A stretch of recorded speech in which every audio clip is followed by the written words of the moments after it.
I came out to California in 2003 for school.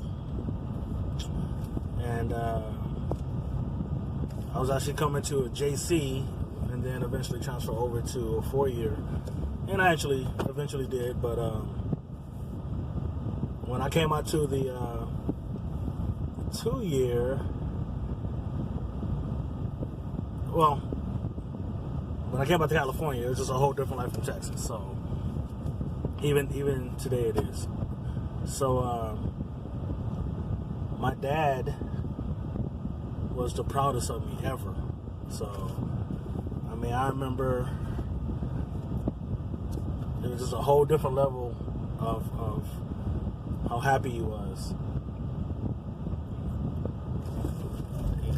You could tell he saw me as a man. And I remember I was dating Elena Maduro at the time. And he was like, all right, we're going to wrestle for the last time. And I remember we just started wrestling. And she was screaming. But I mean, that's, you know, and then that was actually the first time I beat him wrestling.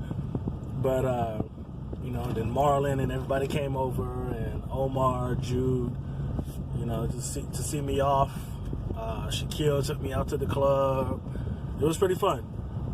And then I got out here because remember in Texas at that time, you know, decent job. I was working at Associates and Katy, and but I played in the Fundy Summer League, and then I started getting all these little letters for basketball. I'm like, you know, let's go ahead and do this again. So came out here, San Diego, and my dad gave me $1,350. And he was like, hey, this should hold you for rent, you know, for at least a semester and a half, because, you know, rent back then, especially like in Texas, was like $300-400 at the most. So I get out here and I, you know, enrolled in class and everything else, and about to enroll in class. Well, I enrolled in class, did everything I need to do, and I went to the apartments. As you know, actually, I can show it to you. Actually, I can show it. Yeah, let's get. I don't know if you can. See, I don't know if you can hear me when I'm out of here. So let's see. Because I'm here. Alright, I'm gonna switch the camera around. Oh. So, you know, because of COVID and everything, the campus is closed. But that is the campus. Sorry, well, it's hidden, so.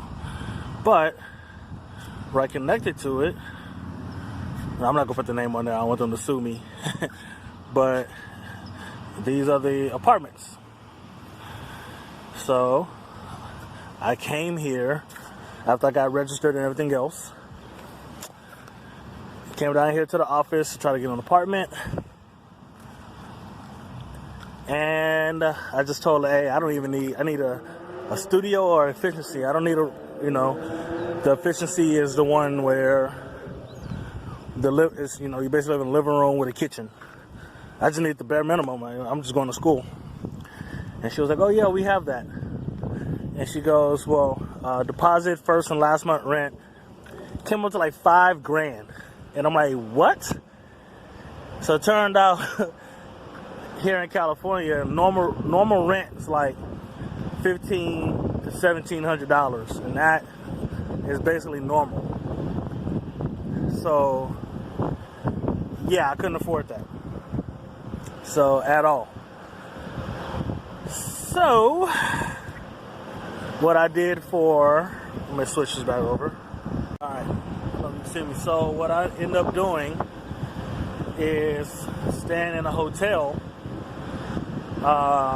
further down the street until the money pretty much almost ran out. I think I probably had $500 left, and so what happened was, and I'm sure like some of you guys go like, I mean, I'm sure some people probably figured out but never said anything. Like Randy Bland, Tremaine West, Chris Barkis, you know, the basketball team, Adrian, everybody, you know, the track team, Marcus Carroll, Richard, you know, JR. But what ended up happening was I used to walk around campus with a suitcase, a big ass suitcase. I still have that suitcase. I made sure I never threw it away. And everybody said, why are you walking around with a suitcase? And I used to always say, oh, because I'm staying at a hotel and I don't trust hotel cleaners, which wasn't true. I had run out of money pretty much. And let me flip this back over. So right now this is a U.S. bank.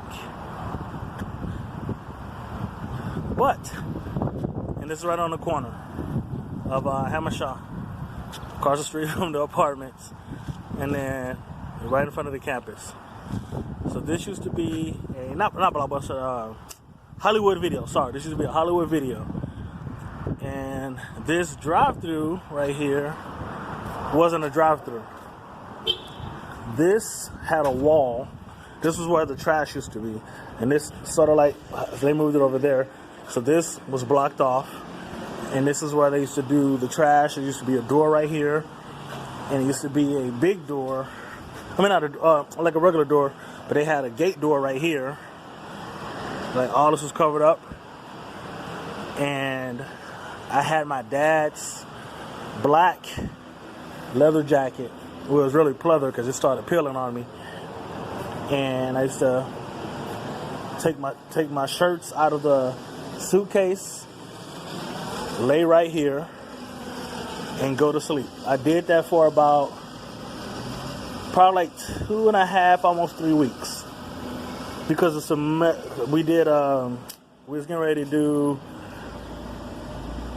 actually, we was getting ready to do the, not midterms, but that's how I remember it was like 3 weeks.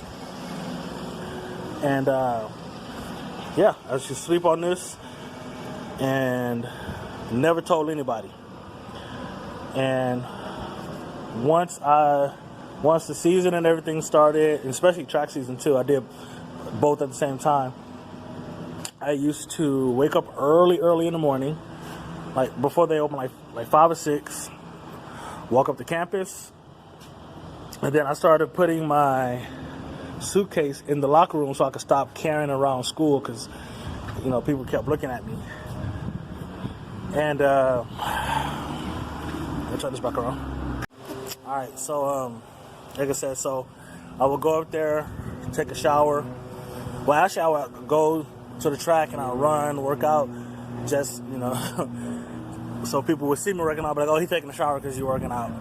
So I was probably in the best shape ever too. And then we used to have also the library. I would have showed it to you, but like I said, campus is closed. But they used to have a, see this kind of door. It used to be like this. And I used to go in here and sleep, but that was actually over there back then. But yeah, so I used to go work out, take a shower, change clothes, and then go to the library. And the library had like a table before you walk into the main part, and it had a sign that said no food or drinks allowed. So people used to drop their food and drinks on their table. Hey, this was before COVID. I used to take people's sandwiches, I didn't care what it was, drinks, and just eat and just like take it and walk outside and just eat it. And then one day I got lucky and I came down here, and this used to be a mechanic shop. That's it right here. That's a chiropractor. used to be a mechanic, and they used to have cars out here just parked. And right here where this black car is parked was a old LX Accord. And someone just told me to see if the door's open. The door is open. It stayed there for like a week.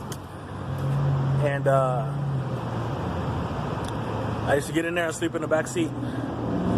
And then I ended up getting a one of the track guys.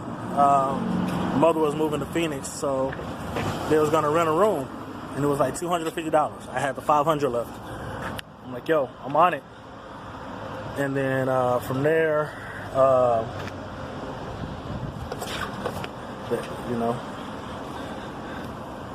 I just came up climbing ever since then. But ironically, as you guys know, like I started my pool cleaning business, and Leslie's Pool Supply is where I get, you know, my chlorine and, you know, my materials for my clients. But ironically, where all this stuff went down when I first got here, being homeless, and this is where Leslie's is. You know, so everything's a full circle, and I give props to Evelina Mitchell. She was one of the clerks at the school, and she at the time she didn't know what was going on, but she let me use the school address for me to get mail and my board, governor's waiver, and the financial aid stuff. Like I said, a lot of people just saw it and didn't know, you know. Like I said, I never said anything to anybody, you know. I never walked around with my head down, you know.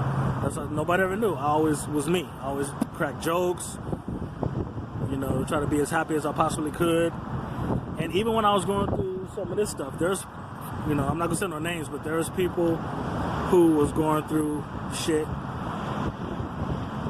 that I helped just by being a friend, but I was going through all that. You know, I'm homeless, but I'm helping people because that's who I am. I mean, like I said, I'm not saying no names, but, you know, it was people that were getting ready to drop out of school, drop out of sports. You know, they had some drug issues, they had DUIs, they had this, but I put whatever I was going through to the side and helped them. And I did that with multiple people here. And it's just, you know, and I never wanted to tell my dad that because I didn't want him to worry, because I wanted him to trust my judgment. And, you know, I wanted to take that to the grave. You know, you don't want to tell everybody, oh man, I came out to Cali and I was sleeping by a dumpster. I was sleeping in abandoned cars and stuff like that. But, you know, it was that fake it till you make it. So, like, I never told anybody. I'm sure some people try to put two and two together. I remember Chris Vargas used to always say, hey, you want to just stay at my house tonight? And I out of the blue, and I'm like, you know, when he had his apartment over there, and I'm like, no, I'm good. I'm gonna go home and stuff like that. And I used to just ride the bus back over here. But you know, like Richard and Marcus, you know, like the Carols, they were there a lot for me. But you know, at the end of the day, life is what you make it. And like I said, people know, I always say, I wish my dad would have told me the truth, how sick he was. But just like I didn't want to worry him about this, he didn't want to worry me.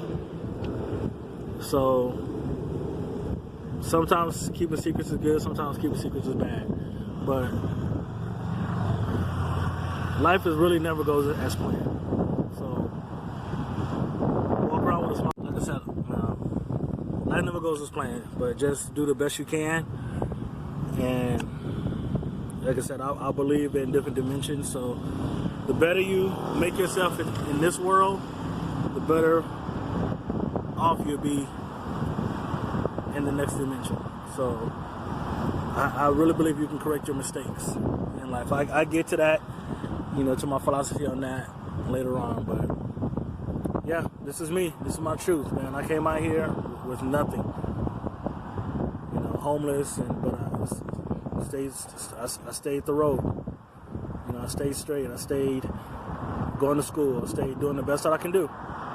And I didn't need a pity party to do it. I know people like to judge me. Oh, why you always cracking jokes and this and that?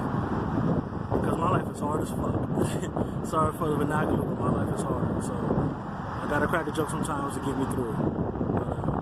But everybody that's been a part of my life, I love you. I thank you. And I never forget you. Some forgot me, but that's all good. But I'm gonna never forget you. All right? Peace.